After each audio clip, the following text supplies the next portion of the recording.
After Denmark's defeat in the Second Schleswig War in 1864, Jan Jensen and his younger brother Peter leave their war-torn homeland and travel across the Atlantic Ocean to America, hoping to start over. For 7 long years, they work hard to build a new life in a strange and unfamiliar land. During all this time, John misses his wife, Marie, and their young son, Creston, who stayed behind in Denmark. Being away from his family for so many years has left a deep hole in John's heart. The year is now 1871. John and Peter are standing at a train station in the American frontier, waiting excitedly. At last, John is about to be reunited with his beloved family. Soon, he sees Marie and Creston stepping off the train, both smiling brightly. Little Creston greets his father, and there is a deep love and care between the couple. John then proudly introduces them to Peter, and together, they begin their journey back home. Peter tells John that he has some business to take care of in town, and will stay behind for a little while.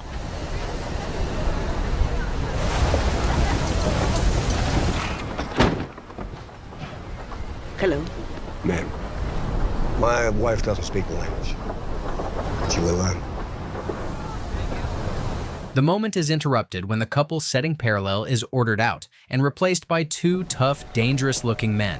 One of them is Paul Delarue, the brother of Henry Delarue, a notorious gang leader. Paul has just been released from prison, and the look in his eyes is anything but friendly. From this point on, everything begins to spiral out of control. That evening, while Paul and his partner are dozing off, a gentle moment takes place inside the stagecoach. John is teaching Creston about the local animals and talking about future hunting trips. But the calm doesn't last. Paul suddenly starts talking to Marie and offers her a drink. When she refuses, the conversation quickly becomes more uncomfortable. Since Marie doesn't speak English, John quietly advises her in Danish to accept the drink out of politeness. She does so, hoping it will keep things peaceful. You ain't got a hell of a lot to say, do you? My own princess, she don't talk at all. I suppose they got tired of hearing her scream after they killed her parents. What is your name? My wife's name is Marie. He starts flirting with Marie in a way that makes John very uneasy. Paul reaches for Marie's dress, trying to touch her. John warns him to stop. The second man pulls a gun on John, trying to keep him quiet. What are you gonna do about it? Come here! Can't do a goddamn thing. I'm still! Hang on. John, trying to protect his family, whispers in Danish to Marie, telling her to bite Paul's ear. She does, and in the confusion, John quickly grabs the thug's gun. Holding the weapon now, John fights to take control of the situation. He urges his son to pick up the other gangster's gun, but Paul takes advantage of the chaos. He grabs Creston and puts a knife to the boy's neck. Paul orders John to get off the stagecoach or he'll kill his family. John tries to say something to Marie, but one of the men kicks him out.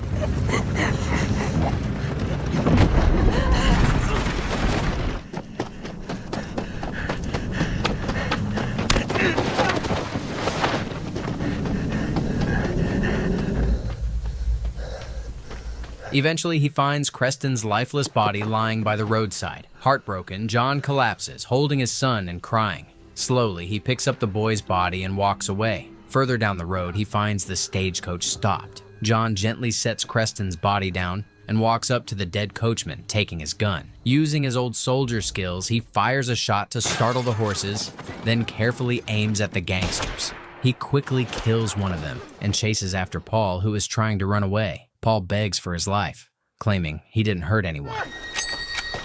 Wait! I didn't touch the boy.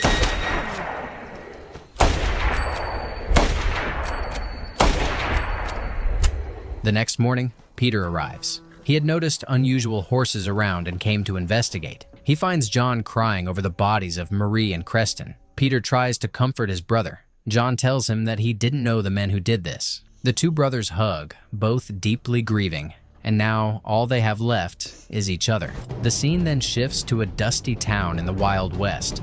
A group of armed men on horseback ride into town like they own it. They are led by Henry Delarue, a ruthless former Union Army colonel known for his brutal fights against Native Americans. He gets off his horse and approaches Mayor Nathan Keene, who also acts as the town's priest and undertaker. Delarue is angry. He demands and empty words of comfort. At the same time, John and Peter bury Marie and Creston, filled with sorrow and a growing need for revenge. The brothers decide to leave and head west. Known for their excellent shooting skills, they attract attention. Some townspeople suspect they may have been involved in Paul's death. When they reach Black Creek, someone tips off the sheriff. Good day to you. Where's your grandmother? Delarue shot her. And we could use people like you if we're ever gonna face that murder. Don't get into a fight. You know you're gonna lose. Meanwhile, John tries to sell his land to Mayor Keene. The mayor offers only half the amount John originally paid, blaming Delarue's new taxes and rising threats. John then realizes that the man he killed was Paul Delarue. With no other options, John agrees to sell for the low price. Keene advises him to hide the money in his boot for safety. There's a lot of hungry people out there.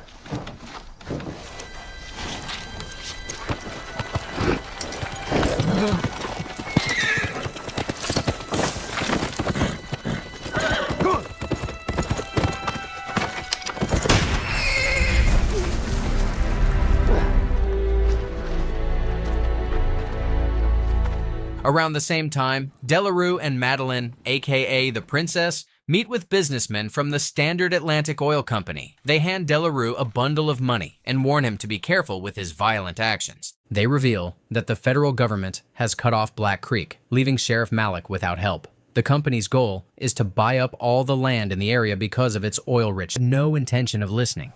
We will soon find out what you're made of, soldier.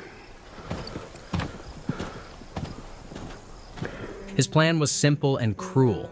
Leave John tied up without food or water to slowly suffer and die in the unbearable heat. As the day dragged on, the sun burned overhead, and vultures began circling above. Just when it seemed things couldn't get worse, Mayor Keene arrived.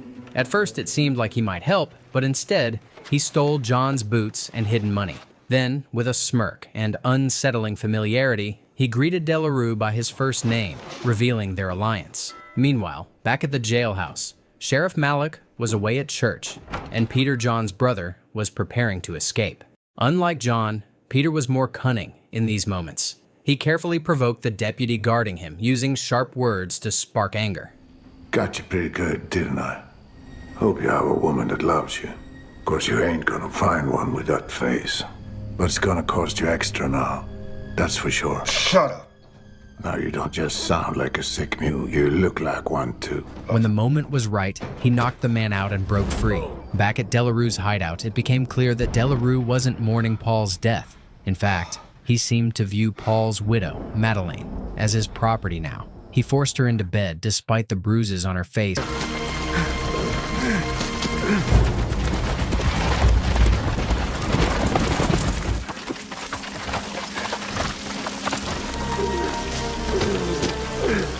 Thinking quickly, Peter hid him behind a large rock, claiming they are not going to stop the chase anyway. Being the brave man he is, he used himself as bait to draw the gang away. When John awoke the next morning, he was dehydrated and desperate. He stumbled toward a puddle and drank the filthy water greedily. But his relief turned to horror when he spotted one of Delarue's men dragging Peter's lifeless body behind a horse.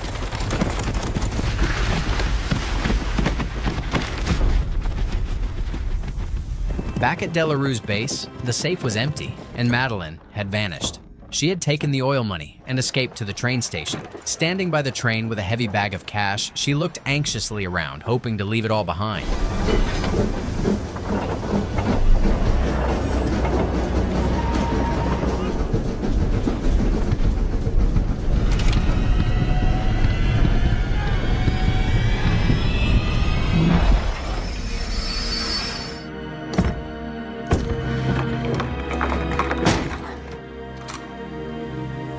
Delarue slapped her hard, but she didn't stay silent. She spit the blood back to his face. Though Delarue wanted to kill her immediately, his right-hand man suggested she might still be useful.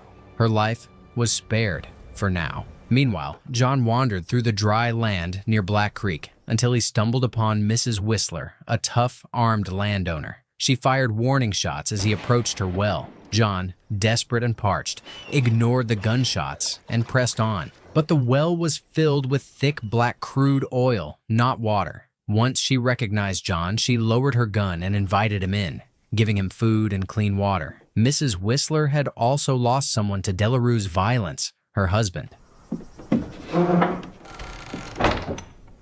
That night, John went to Mayor Keene's home, gun in hand. He forced the trembling mayor to return his boots and stolen money. As John interrogated him, he learned the mayor had also bought Mrs. Whistler's land. When John pushed harder, Keene tried to lie, but John ordered him to place himself in an open coffin, terrifying him. You called him Henry. I'm an undertaker. Get him. Oh, I'm a businessman. You're not even a man. Finally, Keene confessed he had handed over land deeds to Delarue, helping him take over the town. Afterward, John visited Mrs. Whistler's old store, now managed by her grandson, Wojciech. John gathered supplies, including ammunition and flammable liquids. He urged Wojciech to inform Sheriff Malik about the corrupt partnership between Delarue and Keene. It's that sticky oil. Delarue believes it will soon be worth thousands. Let me come. You're just a kid. I've been practicing my shooting. I'm not a bad shot. The following morning, John set his plan in motion. He placed Mayor Keene's body inside a coffin as a decoy. Delarue opened it, shocked, and ordered his men to burn it. At the same time, Wojciech started a bonfire to draw more attention. Then, hidden behind cover, he began shooting.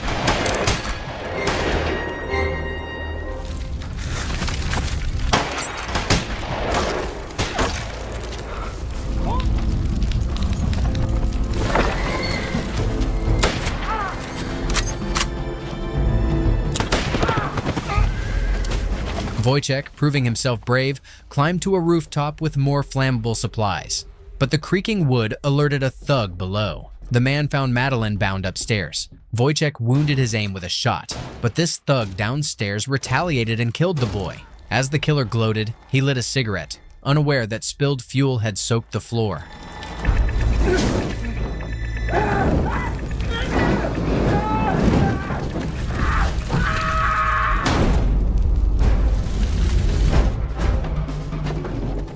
Hearing the commotion, John rushed toward the flames. He saw the thug dragging Madeline out.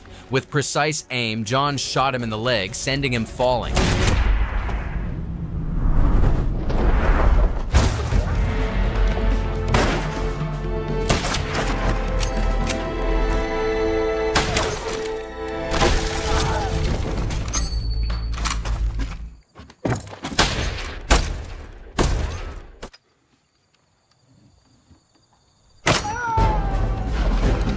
However, as John stepped into the open, he made a critical mistake she shouldn't have made. He had forgotten about Delarue. The gang leader shot John, knocking him to the ground. Standing over him, Delarue mocked John for being stronger than expected. But before he could finish the job, Madeline appeared. You sure as hell.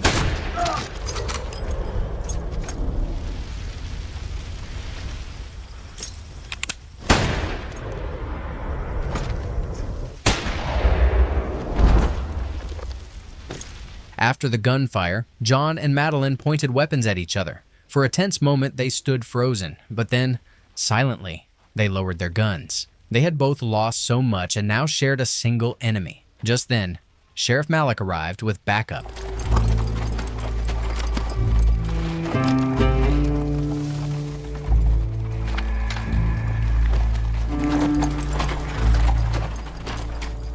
He thanked John for saving the town, but tensed up when he saw Madeline. John stood firm, declaring that she was under his protection. Faced with no choice, Malik backed down. As peace settled in, the silent man and the quiet woman, John and Madeline, mounted their horses and rode off together, beginning a new chapter in their lives, bound by loss, justice, and survival.